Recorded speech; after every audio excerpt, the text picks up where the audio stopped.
Hey plant fam! Welcome back to my channel. If you are new here, my name is Jacqueline.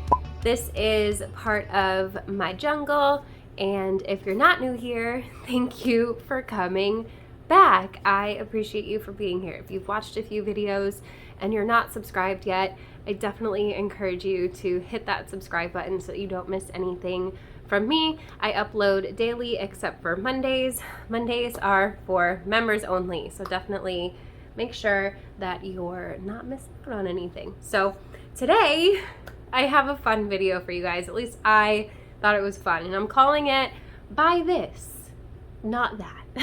So I'm going to show you some plants that you might want to buy, but for different reasons they might be really expensive or really finicky. You might not want it anymore, or maybe you're just learning about it and realizing that it might not be the best plant for you. So I do have some alternatives. I don't want to call them dupes because I feel like that's like the plant's really expensive and here's like the more affordable version, which is kind of the case. Maybe not really though. A lot of these is really more because the plant is kind of a pain in the butt. So I'm going to suggest some others that are similar depending on why you might like that plant. So the first one on my list of plants that I don't think you should buy is the Hoya serpens. Now don't get me wrong, this is a really, really cute plant.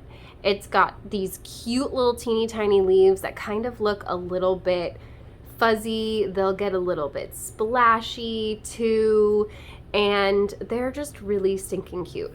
But it is also a very difficult Hoya to keep happy and to keep growing. As you can see, most of these vines are bare, so it'll grow and then it kind of dies back, and then it'll grow and it kind of dies back, and it's just like a constant battle with this one. Now there is like serpens, like true serpens, and then there's like species affinity serpens, I'm pretty sure, or affinity serpens.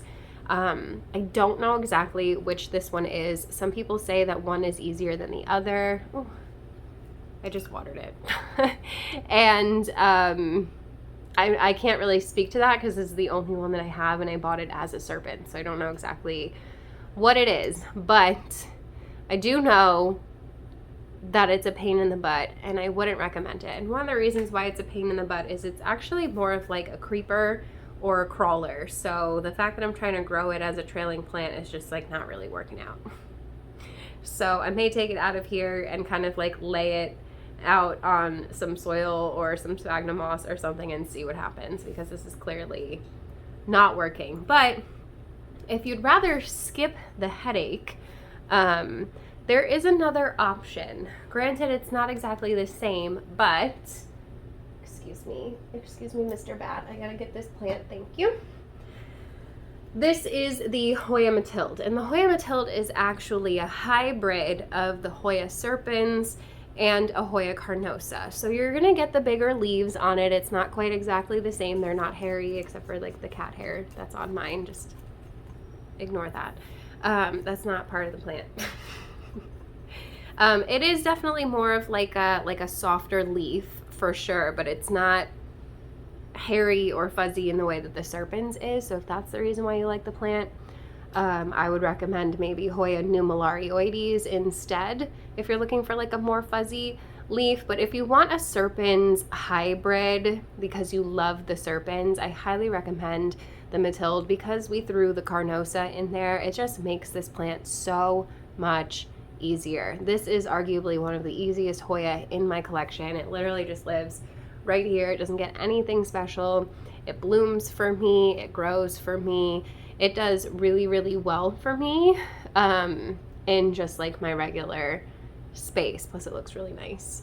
Trailing, I don't really need to worry too much about this one. So Hoya Matilde is a really great alternative to the Hoya serpens because it is a hybrid of the serpens, so that might be a reason why you might prefer it. But if you're looking for a Hoya that has like that tinier leaf that kind of has that shape to it that the serpens does, because I don't know if you can tell, but the leaves kind of have like this little these little dimples that kind of look like abs in them. It's hard to tell because my plant is so sad, but I can put a picture of like a larger one on screen if I can find it, where you can kind of see those dimples in the leaves a little bit better so you can understand what I mean. So the next one I'm going to show you is the Hoya Tang Chong Ensis. I'll put it on the screen, don't worry. And the reason why I'm saying that you should get this one instead of that one is I actually like it better. This one has even more of those like abs and that really cool dimply texture to the leaves. The leaf shape is basically exactly the same as the Serpens. It does not really have like that hairiness to it the way that the Serpens does, but it has a very similar vibe without being quite as irritating to grow. Oh my gosh, I'm just spilling like this gross water all over. Not as irritating to grow. As you could see, this one's much healthier and happier and growing. It even gave me a little peduncle. Let's see if I can find it. There's a little peduncle right here. Where is it? You see it? Right there? Isn't that so cute? So Hoya's Tang Chong Ensis is definitely a really amazing alternative to the Hoya Serpens. It's not as difficult to keep. It is, from what I know, I don't think it's like a creeping, crawling plant. It very well may be. I just kind of have it wrapped up like this for now for like space reasons, but I do think I'm gonna actually let this one trail. So that is number 1 on my list. Number 2 on my list of plants that I do not recommend is the Philodendron gloriosum. So now don't get me wrong, again, I think this is an absolutely beautiful plant. I just find this one to be very, very difficult to grow. And it's easy for some people, but I have talked to a lot of like growers as well that just like literally grow plants for a living, and they hate this plant too. So like it's not just me. Compared to other philodendron, it's just more irritating to grow. It is a crawler. It obviously has these really beautiful white veins in the leaves. There's different types of gloriosum too. I don't know which one this is, but I think it's gorgeous. There's nothing wrong with the plant. It's not ugly or anything like that. It's just really, really difficult to grow. I've had this is a newer one. I got rid of my old one because it was a pain in the butt. And then this one was sent to me and I was like, all right, I guess I'm gonna try to keep this one alive.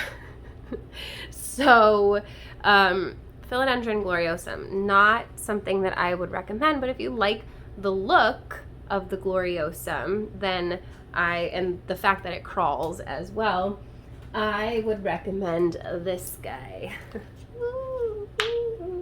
And this is my Philodendron Dean McDowell. If you guys have been here, you know that I absolutely love him. Look at him. Look at how big he's gotten. I can't even fit him in the frame.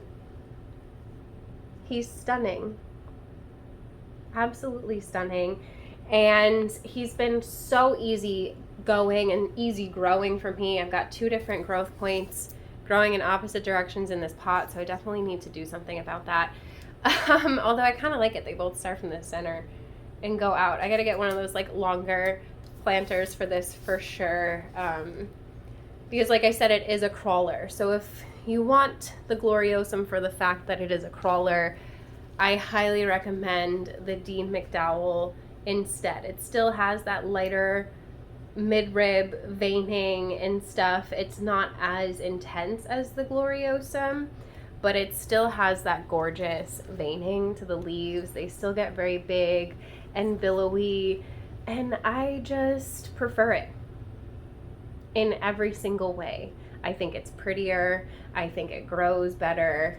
And I bought this thing pretty small, and it's huge now. Absolutely huge. This one's from Jax's Jungle, which is part of the reason why it's so happy and healthy for sure. But if I was gonna say which crawling philodendron you should get, it would 100% be Dean McDowell and not the gloriosum. But I just need to go and grab this one really quick because I forgot.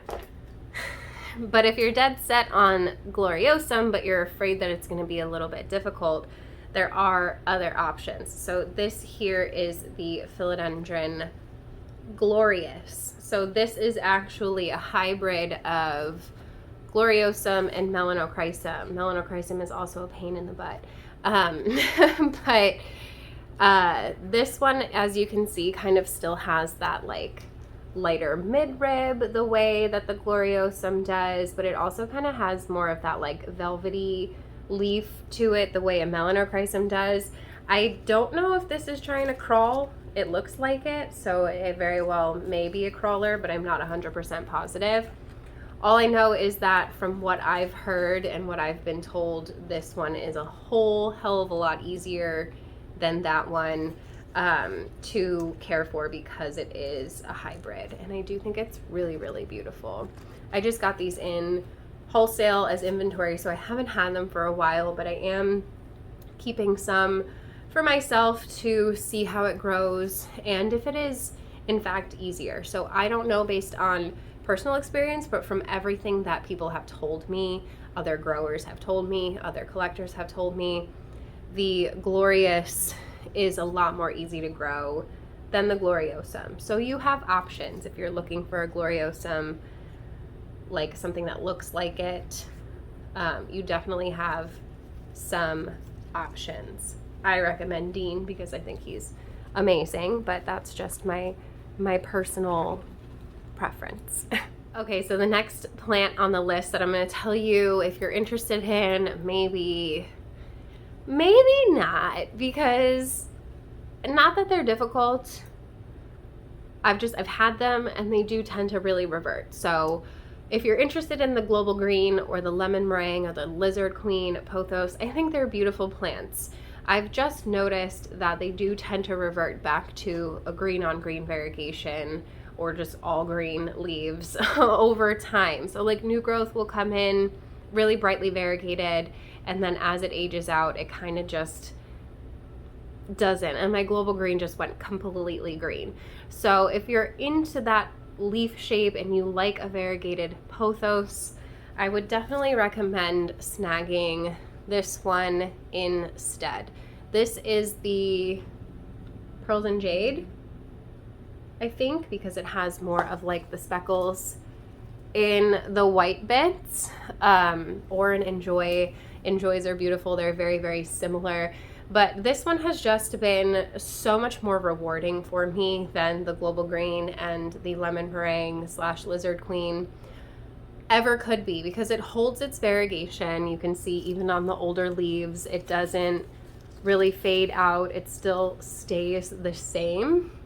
I haven't had an issue with it reverting, and it grows really nice and bushy for me. I had an issue with the global green, was really straggly, reverting all the time. Like it was just a really pain. It was a big pain in the butt to grow. So if you're into the look of that leaf shape and you like the variegated leaf, I actually really recommend getting a Pearls and Jade or an Enjoy or even a Manjula. I love the Manjula as well. Are all really great alternatives, I think, to the global green and the lizard queen.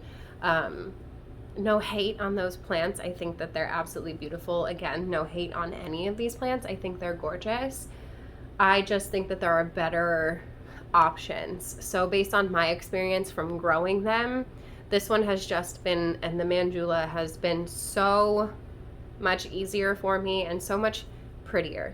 Like the variegation is just way more consistent, and it doesn't go anywhere.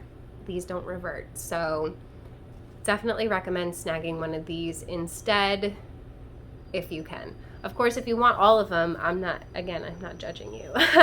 It's just that if you are that kind of person who doesn't want to have too many of the same plant in their collection, I really do recommend this one over the lemon meringue, lizard queen type of situation.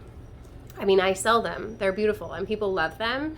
I just think that this is a better choice long-term aesthetically.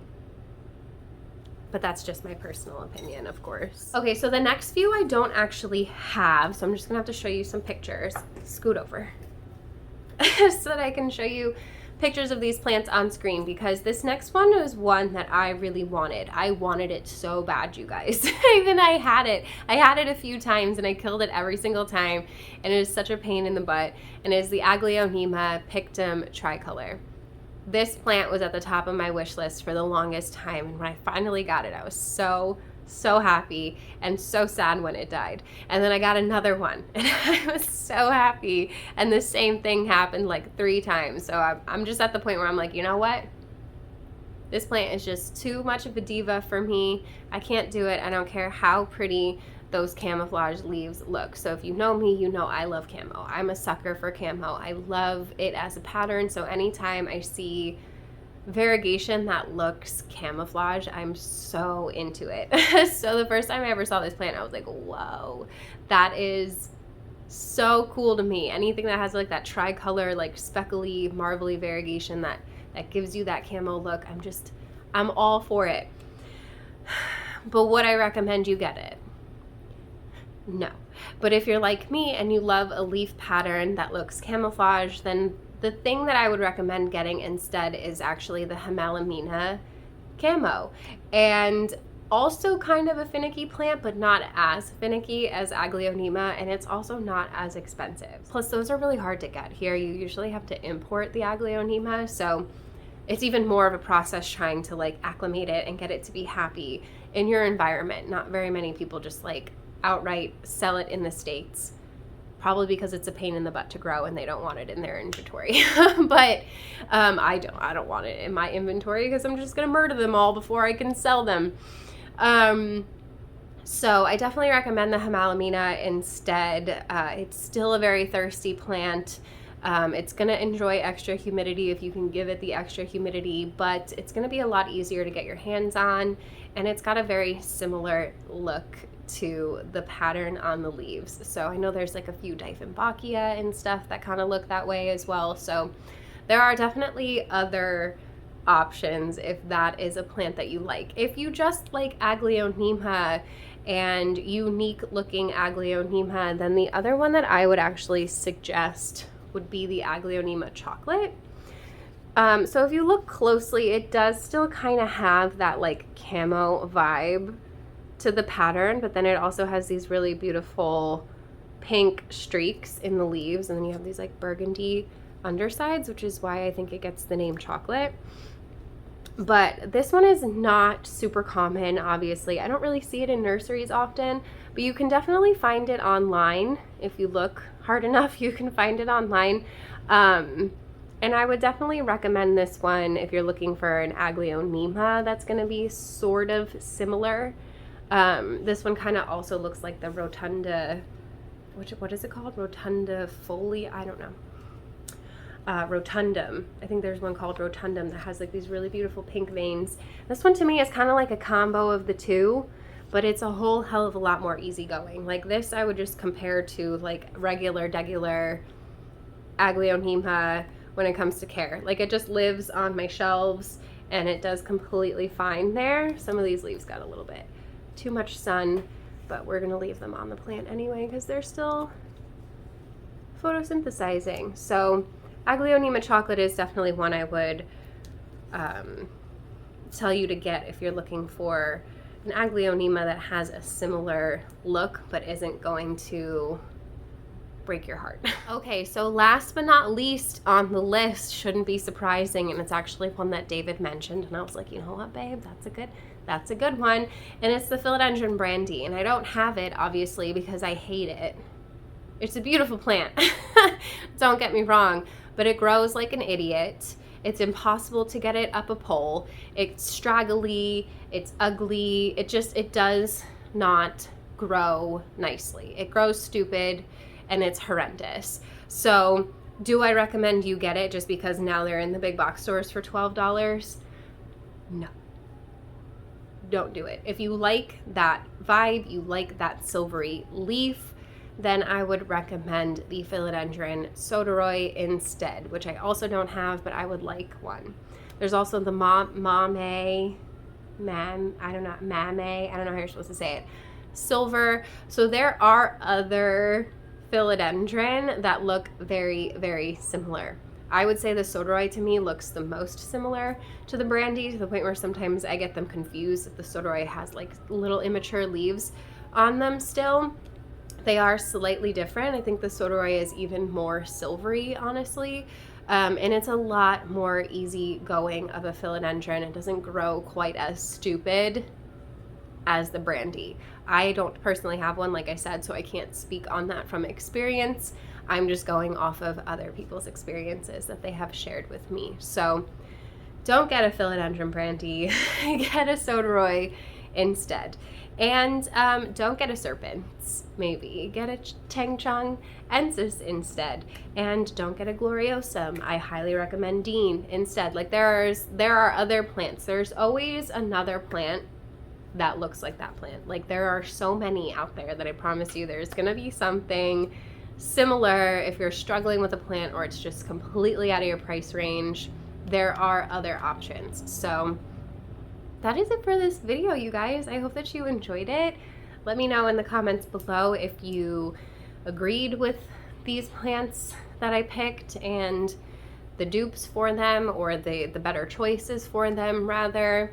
Let me know if you have any of these plants in your collection. All of that good stuff. I love hearing from you guys. And of course, if you enjoyed hanging out with me, you should give this video a thumbs up. Don't forget to subscribe. Hit the notification bell so you don't miss anything from me. There is a join button down there if you want to be part of the official plant fam. Get yourself some perky perks. If not, there's a super thanks button if you want to super thanks me.